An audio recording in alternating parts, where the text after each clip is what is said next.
Carlos the Game Cat coming to you live from Dave's couch. I hope you guys are all staying inside, washing your hands, staying safe. Carlos, what are you saying? Did you say welcome to... I think you said welcome to Viewer Takeover. What do you think, bud?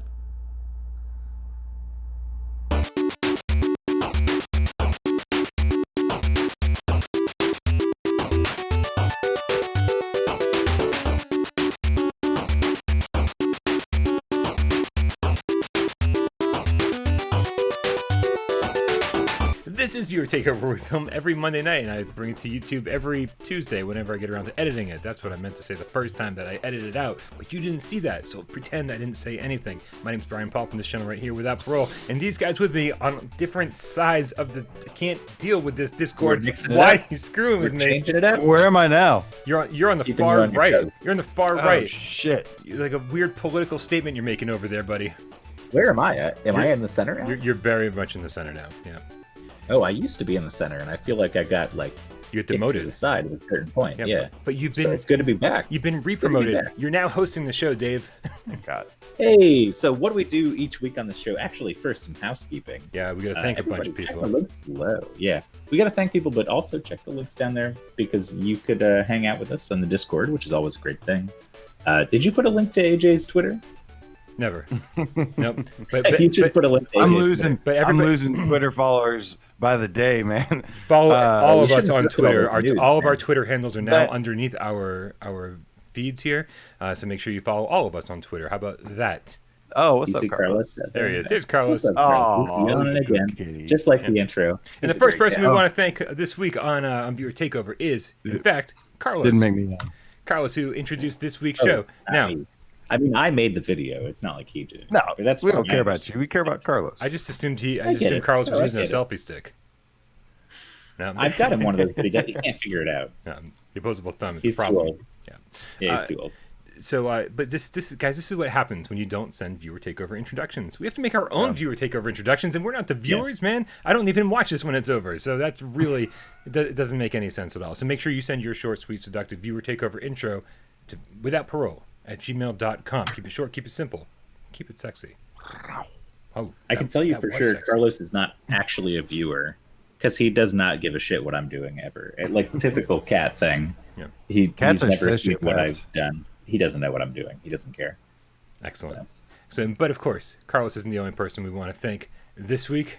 We also want to thank these people down here. These are people on patreon.com/withoutparole. Games. And everyone's giving us $1 or more every single month to keep this channel alive. I want to remind everybody, this is a tough time. We know, we understand. So if you can't support us financially, we totally get it.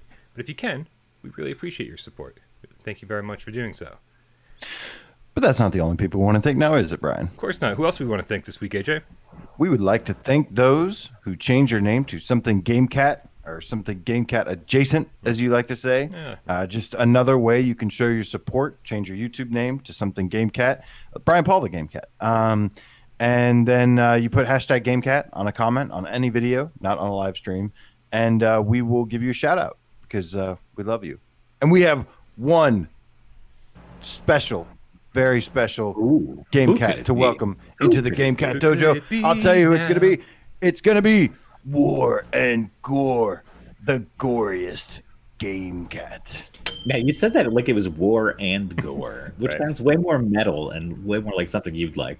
But his name's Warren Gore, just to be totally... But on Discord, he was War _ Gore. Oh. And so I'm calling him by his real name, okay? No clue what I'm talking about. I'm close with these people, so we're like this. Just edit that all out. I love Warren Gore. Warren Gore is awesome. And I think he was proving a point here because somebody else had like something, the Gore cat or something like that. So he's like, no. As it turns out, they are related. I made a joke last week about Alan Gore and Warren Gore being related. They're totally related. They're like they actually are related. Yeah. So which one of them came up with the internet? That was Al Gore. Yeah. I thought it was Alan Gore. That's what you know what I love about Warren Gore is that he dropped me an Armored Core reference in my last stream. Ooh, nice mech shit. Everybody loves mech shit. It is nice, isn't it, Brian? Everybody loves mech shit, don't they, Brian? Yeah, I mean everyone loves crap. All I'm kidding. What about? You'll be sad when you don't get that Armored Core VR remake. I Friend am sad. Mission VR, whatever. I am sad we don't have Armored Core in you VR get to stick with your code 51. because I feel like Armored Core would be amazing in VR. It was a great game that just didn't keep up with the times. All of the Armored Core games never advanced much further than they should. Gun Griffin Blaze, however, on PS2, that was when we really pushed the mech formula forward, made it a lot more fun and frantic. That was good stuff. But you know what? So what's the show about, guys? It's about mechs. Every week we get together and we talk about mechs for at least 40 minutes. Yeah. And occasionally AJ says something silly we can use as an outro. Mechcast so that's Live. why we're here. Yeah, Mechcast Live. I wouldn't dare. Excellent. Well, yeah, Neil, in the way you can be part of this show, that's what I meant to say, is by one of two ways. As Dave said, you should join a Discord. But over on the Discord, there's a #viewer takeover channel where you can leave your question or comment that we can read and or discuss or answer on the show. Or the other probably easier way, if you don't feel like talking to people and being social, anywhere in the comments below any video, you can just put #viewer takeover, all one word, leave your question or comment there. We'll search for it, we'll find it, and then we'll talk about it. That being said, let me dive right into the very first question. This week, who did this come to us from? The first one comes from Billy Paw, the Game Cat, on PSVR this week. That name before. Yeah, no, he is a prolific. Billy Paw kills it with the question. Commenting all the time. That's right. He says, with the rumors that Resident Evil 8 will be first person and have PSVR support, what changes / improvements do you want to see over Resident Evil 7? #viewer takeover, like a pro. Werewolves. Is that an improvement? Werewolves. Werewolves. I'm picturing like the clapping hands Twitter thing. Like, yeah. I think for me it would be like, so it was clear that a lot of the cutscenes were designed for flat screen and then kind of shoved in, and so there was always just shoved like in, weird, not even just still flat.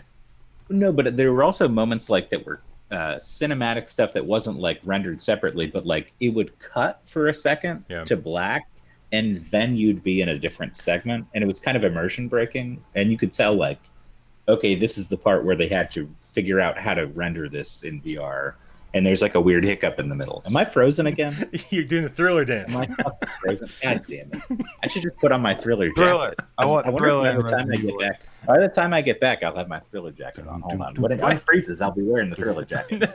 No, you're fine. You're totally unfrozen. Stick around and finish your thought. Talk about these cutscenes / moments in Resident Evil 7 that I pretty much said. Yeah, that's my main thing. I mean, I like, so a lot of people would say move support obviously would be cool, but I kind of like the way they implemented.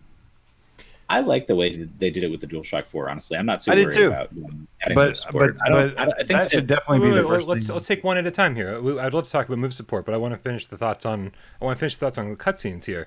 Do you think that the cutscenes should be full in 3D VR, like? Well, of course, yeah, but I also think that I'm not even just talking about the cutscenes. I'm talking about those moments where it like I got you. Cuts to black and then it shifts you into not like a flat screen cutscene, but it's like a cinematic moment in the game. But there's like that kind of jarring moment of like, okay, hold on, stop for a second, and then we'll put you in it. And I feel like if it was that was seamless, if it just went into it, right, that would be better. Absolutely. And I think that's just a holdover from it being like, a port of a flat game. So, now, do you think that that's something that'll be possible to do? And obviously, maybe we should answer this question before we continue the conversation. All kinds of things are possible. To do. The question maybe we should be answering is: do we think that this is going to be a PSVR 1 / PS4 game? I don't know. I would assume it's going to be a PS5 game. I have to assume. Yeah, I would think a PS5 game, and I mean, I could see it being another DualShock thing at first until they release PSVR 2. Release PSVR 2. So this should be something that we use with our current gen headset on PS5, like after launch at some point. If it's current gen headset, then it's going to be DualShock. I think so too. Yeah, I think so too. And that, I mean, it gives them a bigger install base because, like, still people can't get Move controllers in certain regions and stuff. Right. Or they're super expensive. But the option would be nice, though. Of course. But yeah, I think no matter what, any Resident Evil VR will have the option of DualShock 4. Is that Capcom's only VR game? They've done some spin-off stuff with Resident Evil. Like there was a VR experience in Japan. It's not like a game. That you remember that? Very good. Yeah, I remember that. It's not that good, but it's something. They did something with it. Do they own Horror Sense, or who owns Horror Sense? No, they don't. Is that Namco? Bandai Namco? I'd have to look into it. I don't remember. Yeah, I'll have to look it up. It's whoever owns Dynasty Warriors. Oh, it's Tecmo. Well, I feel like every developer, that's different, yeah. Every AAA developer, I feel like their first attempt at the Move controllers doesn't usually go very well.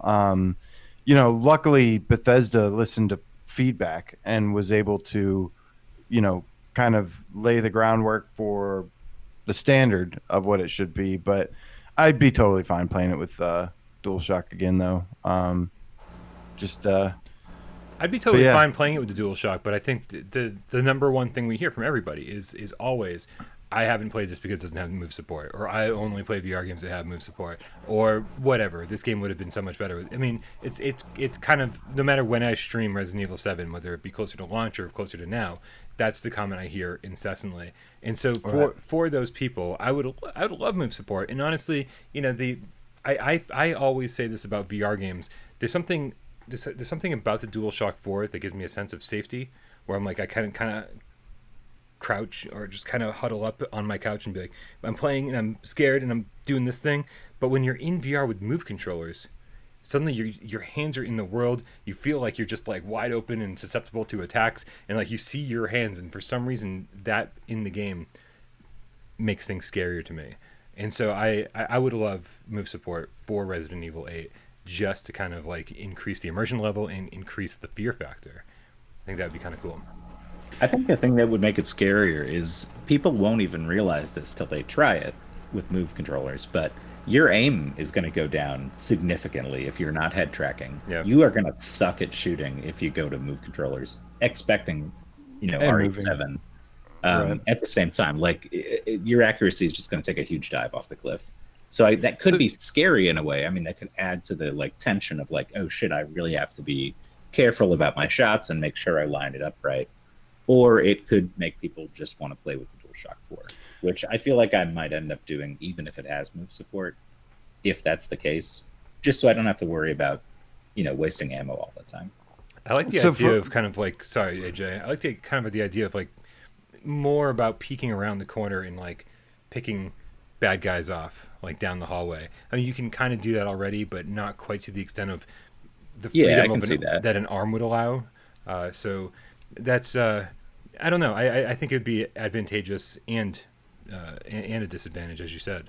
So kind of I mean, aiming around corners and stuff is sort of more like a stealth game tactic, or like a first-person shooter tactic. I feel like in survival horror, you don't really need to be able to like sneak around corners and stuff. It doesn't really like fit 100% as a mechanic. I guess it depends on those werewolves. I guess you're right. If I have to how are those guys going to attack us? That was totally a joke answer. They can really smell you around the corner. They can easily smell you around the corner. Totally a joke answer. But me too. I haven't showered in a couple of days. I'll tell you about one of my favorite things about Resident Evil 7 is when Jack is chasing you, stalking you, and he's completely invincible. And one of the rumors was that there's like some like mysterious witch or something chasing you. I want more run for your life survival shit where it's like you just have to run away from this being or entity or whatever it is. That, for my answer, would be what I want to see the most. Just more shit where it's just like run for your life. You want more Dread Halls in your Resident Evil? Yes. Yeah. Well, I was going to say, isn't there a Silent Hill game where you have no weapons the whole time? Where you just fucking run? Is it Homecoming or it's one of the...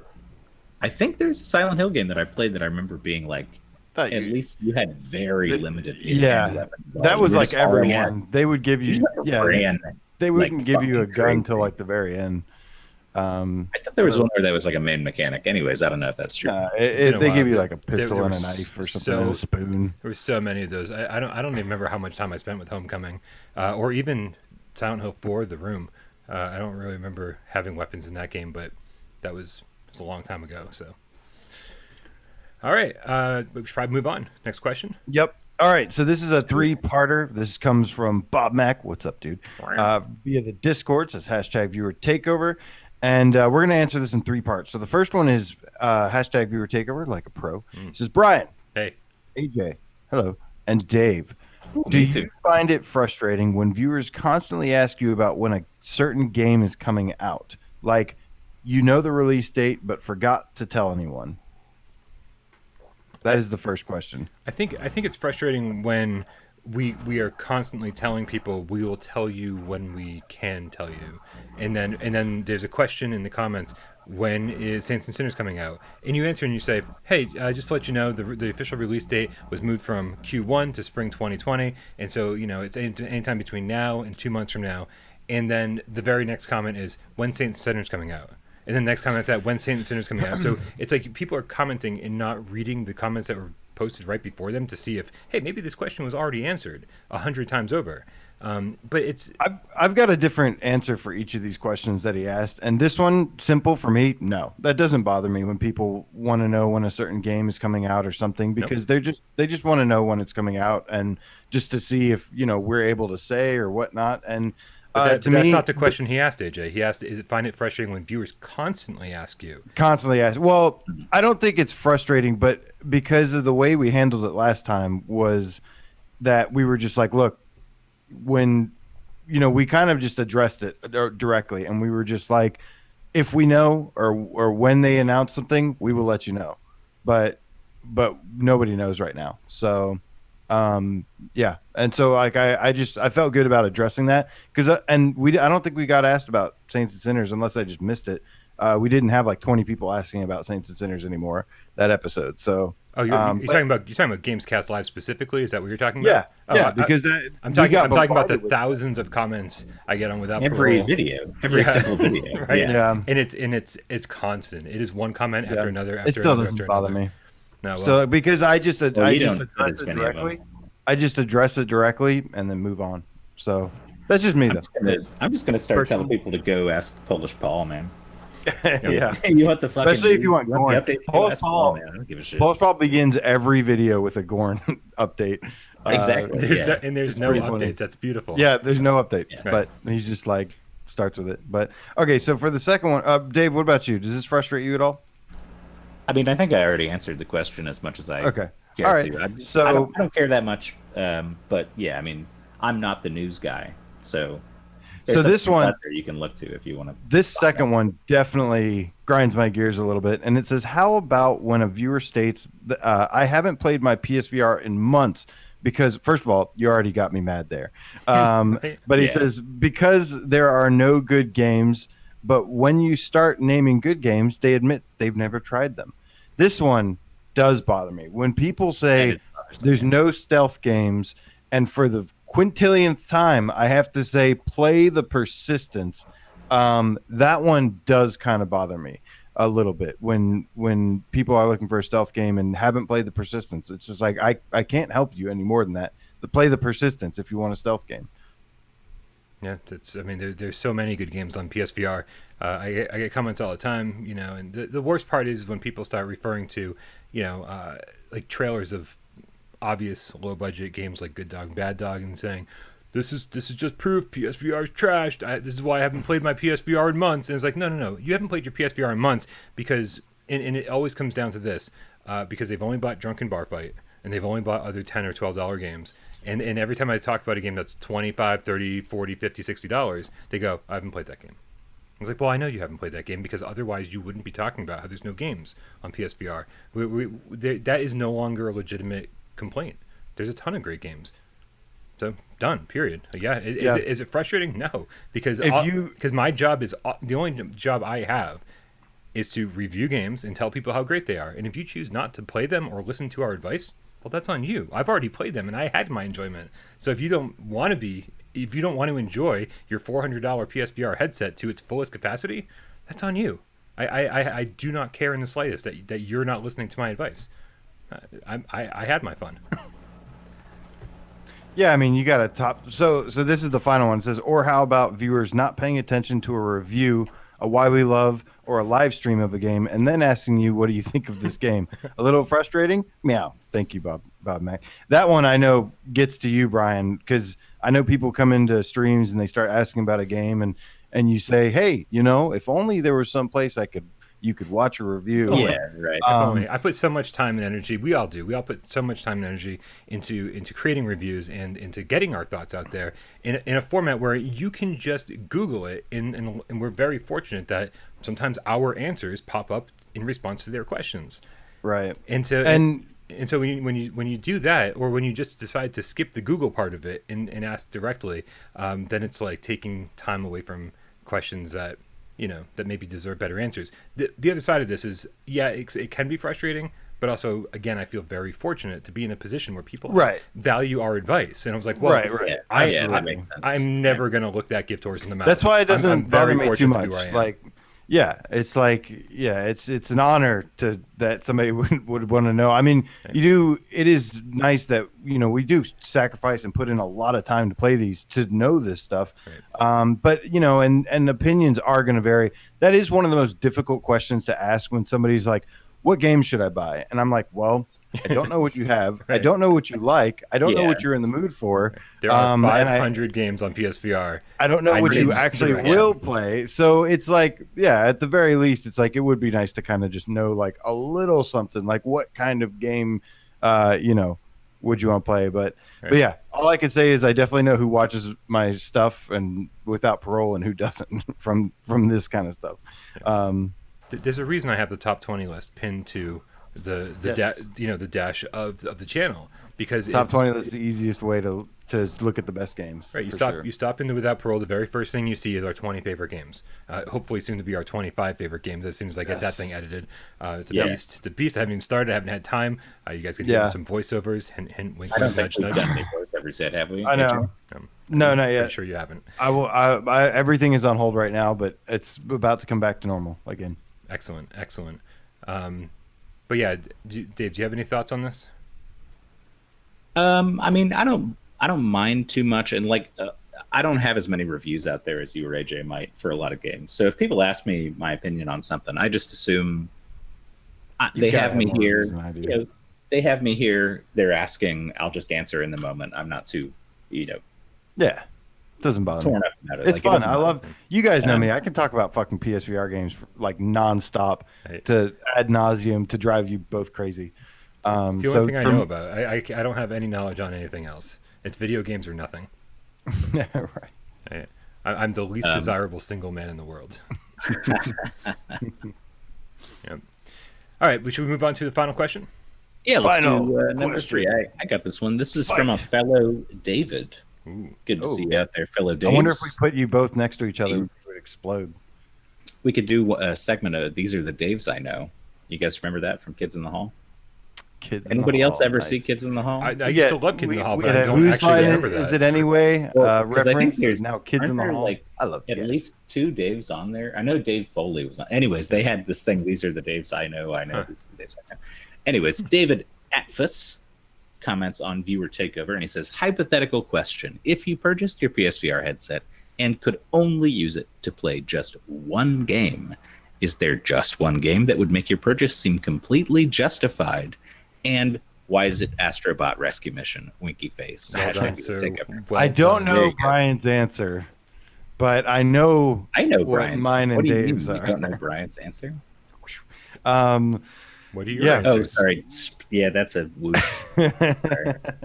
No, you're fine. Well, I can tell you right now, Brian's is Resident Evil 7. I'm not even going to let him answer that. I thought you were answering for yourself. I'm so tired of him answering Resident Evil 7 for everything. What's your favorite? So I'll go first.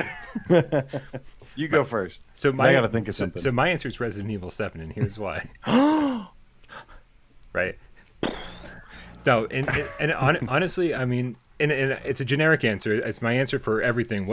People ask me 24/7 every time I stream. At least one person goes, "What's your favorite PSVR game?" And I'm like, here comes the world's most generic answer because I've used this 1,000 times. But the great thing about Resident Evil 7 is that it's amazing the first time through, and then it just keeps getting better. The more you unlock, the more you play it, the more. I mean, I have beaten this game 5 times now, and I still don't have the platinum trophy. Wait, only 5? Only 5. I Yeah. could have sworn you were closer to 10. Honestly, I assumed you had played it more than that. No, in fact, I after the first, I think I only beaten it once in the first year or two, and then because I just was too caught up with every other PSVR game, and then I got back into it. Like I got on a good rotation of beating it for various reasons, saying I want this platinum trophy, and it's going to take me quite a few playthroughs. Better gamers could probably play through it like 2, maybe 3 times and get the platinum. It's going to take me 6 times. I'm actually going to get the platinum this next time because this past playthrough, I got all the collectibles that I needed, Nice. all the bobbleheads, all of the journals or notes, and all of the antique coins. Now I need to play it again to get all the antique coins on Madhouse, and do like 1 or 2 other things during my playthrough, and then I'll finally have the platinum, and then I never have to play it again. But then I'll just play it again for fun because it's fucking amazing. So the replayability on that is unbelievable, more so than you'd probably think to begin with. That's why it's my answer, but I bet you guys have wildly different answers. Yep. That's true. Dave.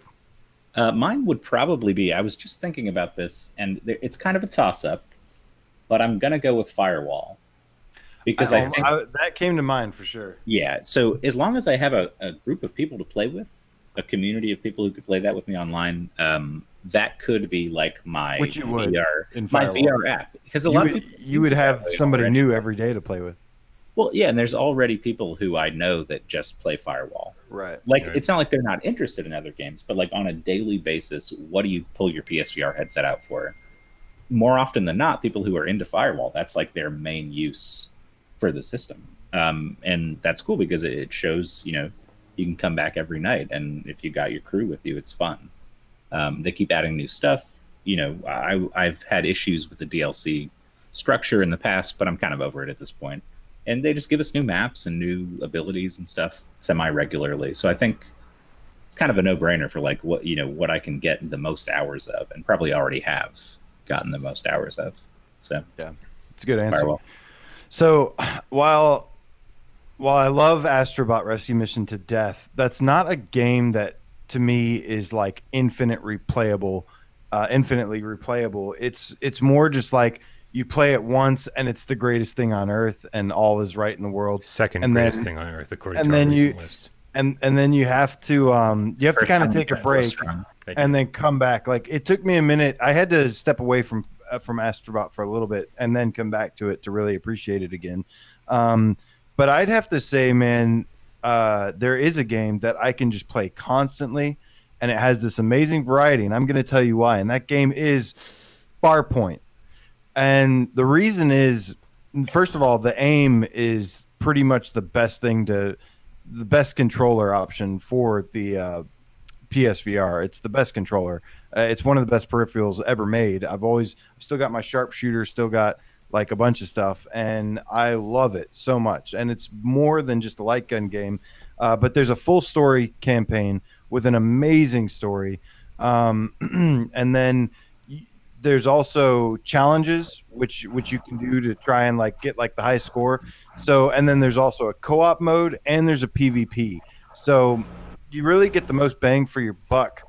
For me personally, I get the most bang for my buck because there's just such a great variety of modes and quality modes too. The PvP is probably the weakest link, being only 1v1. But if you actually take out the spawning monsters and just fight with guns, it's actually pretty amazing. But man, shout out to my dude Void Citizen. We played some more Farpoint co-op on Chaos recently, and it was just so much fun, man. And just every time I play the game, it blows my mind with the handcrafted co-op levels. There's also some pretty unique challenge levels as well. But just great variety, great quality, and the gunplay is just amazing. The guns feel so good in that game, and I was happy with my aim controller alone when I bought just Farpoint, and like Firewall, Borderlands, all these other ones were just a bonus. But truth is, I would have been totally happy with just Farpoint.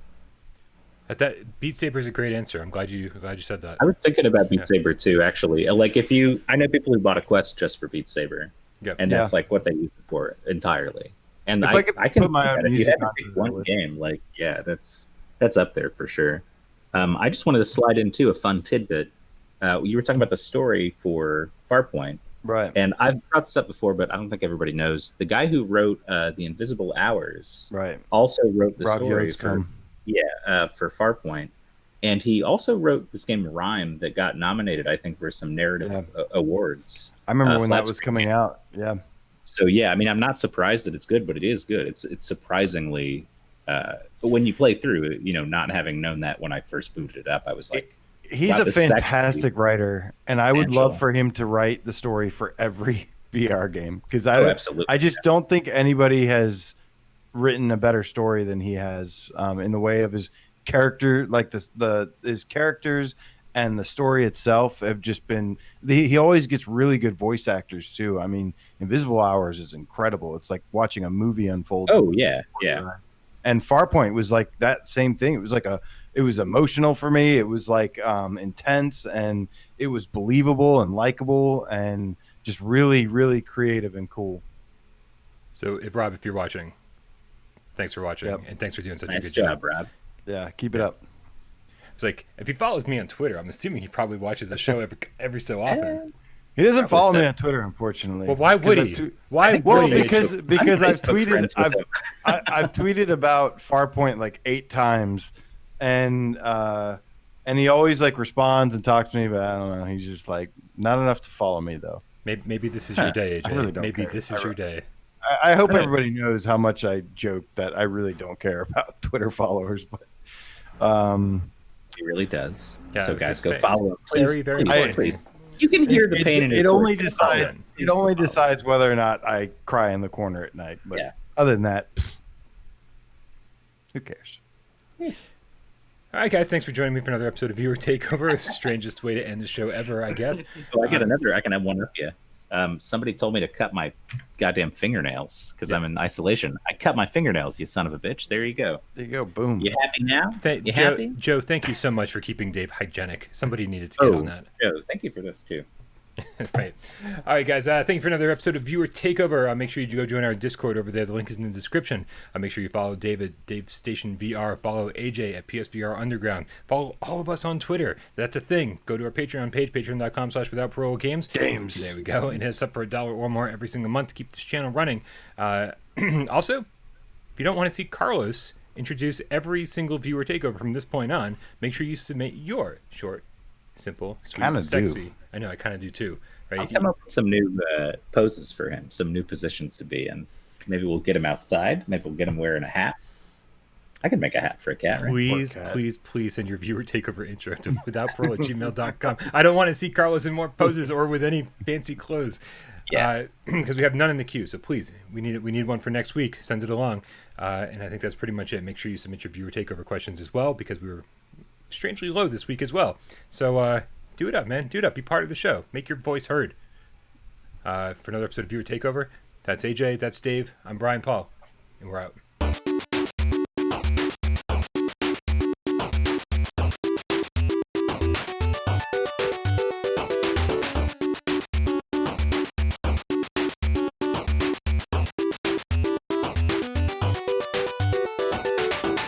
Dave, so what'd you do today, Dave? Oh, that's awesome. Did you have fun? Really? Oh, man. I'm so jealous, Dave. I mean, Dave, I don't know. Show me what it looks like when you have 2 dicks in your mouth.